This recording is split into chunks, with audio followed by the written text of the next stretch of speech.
So I've owned my cheap, €600 cheap E39 520i for 7.5 months now, which seems like as good a time as any to give a bit of a status update on it. And yeah, it's been pretty good, I must say, all in. So we'll have a look at the outside first, which, as you can see, isn't clean. I washed it once, but I don't like washing cars, and when you wash it, it just shows up all the scratches. So I like a dirty car, dirt that's from use. I like it. I think it shows a car has been performing its role as it should.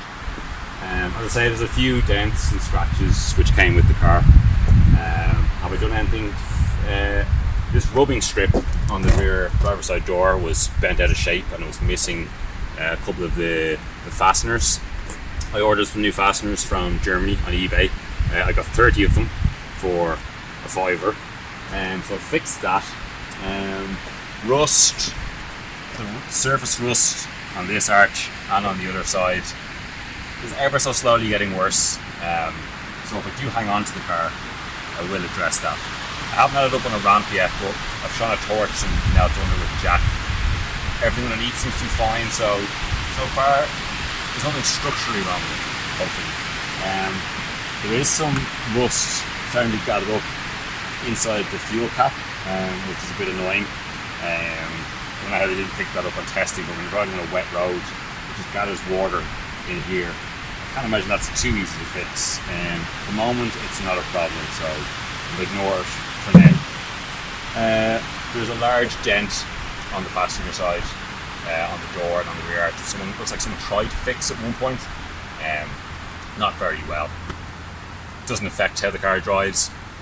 I'm not going to bother even thinking about fixing that. I think if I hang on to the car, it should just keep all its battle scars, bar the dust, which you have to address. Seeing as I'm getting eaten by flies, let's have a look at the inside of the car.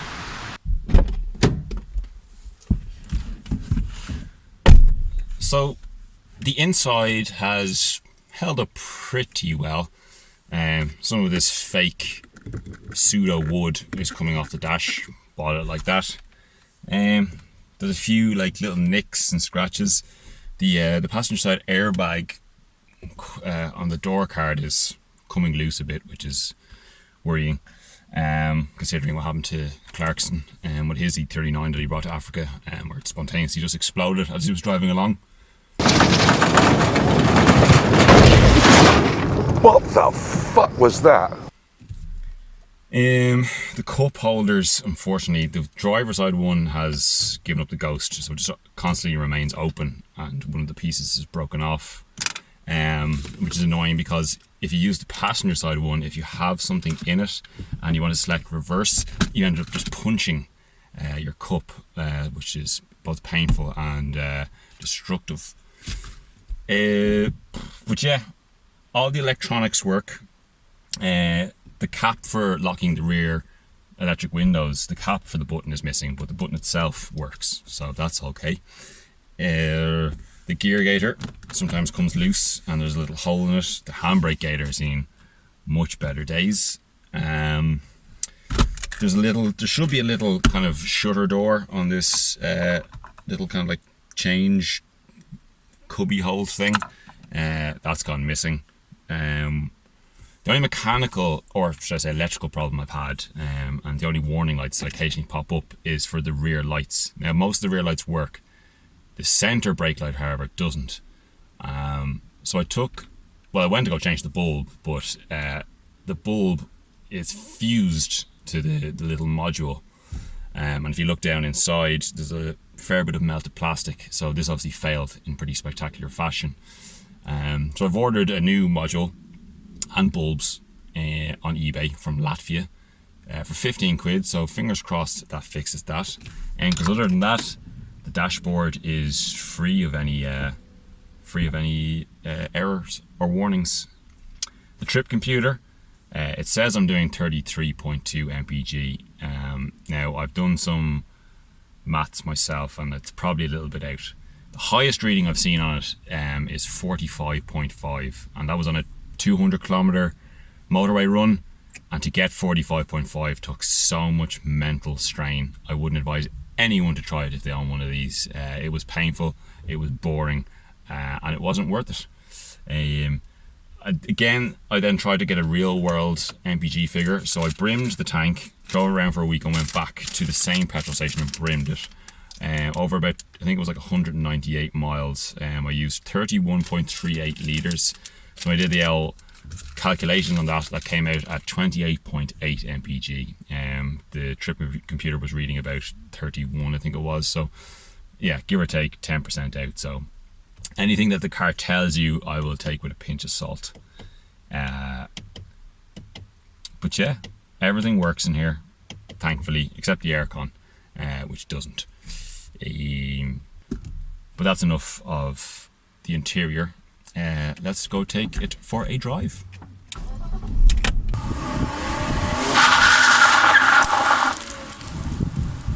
And so to the driving experience. So firstly, the indicator tick. It's nice and soft, gentle on the ears. Yeah, it's in suburbia and in city. It's a pleasant place to be. It's very comfortable. There are no squeaks and rattles, kind of. It deals with speed ramps very well. Yeah, and as I say, it's got a good stereo. It's comfortable, not particularly economical, but as an urban runabout, does the job pretty well. It's from that age as well of cars from the mid 90s, early millennium, where they're just analog enough to be able to feel everything and just the right amount of technology, so it starts in the morning and it gets up to temperature. But this suburban city driving, that's not the E39's natural environment. Where it's most at home is on what the Germans call the Autobahn, what we call the motorway. And magically I will appear on a motorway now. And just like that, I am on the M50. Best thing about getting on the M50 is you can let the 6 cylinders sing their song. The M50, I can't believe the M50 is only 15 years old. I always thought it was older than that. Do we have another BMW up ahead of us? 70 green 7 Series. What's the one? E38? The one that James Bond had. It's a 728i. Lovely.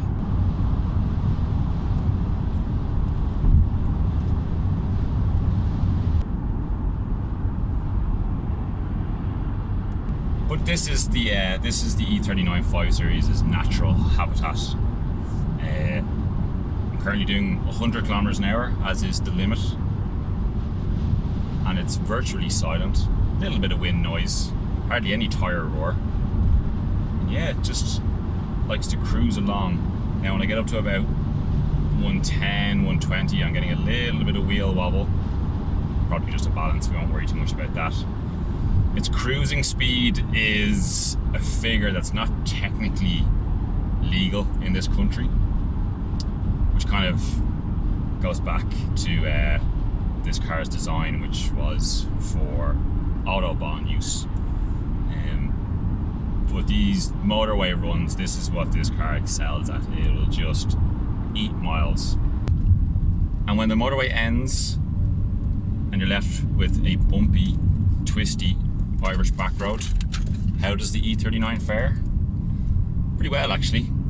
I think BMW claim this is 1575 kilos, which is probably a dry weight with no one on board. But on fast flowing corners it hides that weight pretty well. Turn in is really good.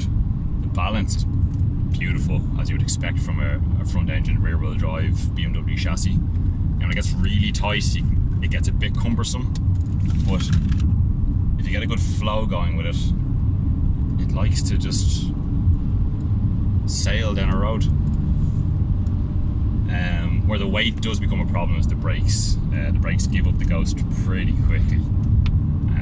If I do keep it, I would consider getting some meatier brake pads. The power, you do have to use the revs. Peak torque comes in at about 3,500 RPM. Peak power, I think, is above 5. So you do have to stir the cogs, as they say. You do have to be acting the absolute twat to lose the rear end. Wet, greasy conditions, it can be a bit squirrely, but I'm going to put that down to the crappy tyres yet again. But yeah, running along a back road like this puts a smile on my face. So what's the long-term plan then? Well, when I originally bought it, it had 4 months road tax on it. So what I was going to do was drive it for 3 and try and sell it on with a fresh NCT and a month's worth of tax. But then, well, pandemic happened. I didn't want to try and sell the car, and even if I did, I don't think I'd be able to sell the car during that period. And then when 6 months rolled around, it really started to get under my skin. I'm forming a bit of a bond with it. It's become a bit of a reliable companion. So, unless it shits the bed between now and the beginning of 2021, I'll bring it through its next NCT. If it fails, c'est la vie. 12 months faultless driving for 600 quid, I think I got my money's worth. If it passes, or if it just needs something simple, I think that's the sign to say you gotta keep it. And I'll give it the TLC it needs and make it a survivor. See how many miles I can put on it. It deserves it. I'll probably keep all the battle scars bar the rust, as I mentioned, but I'll try and make it mechanically as sweet as it can be. And yeah,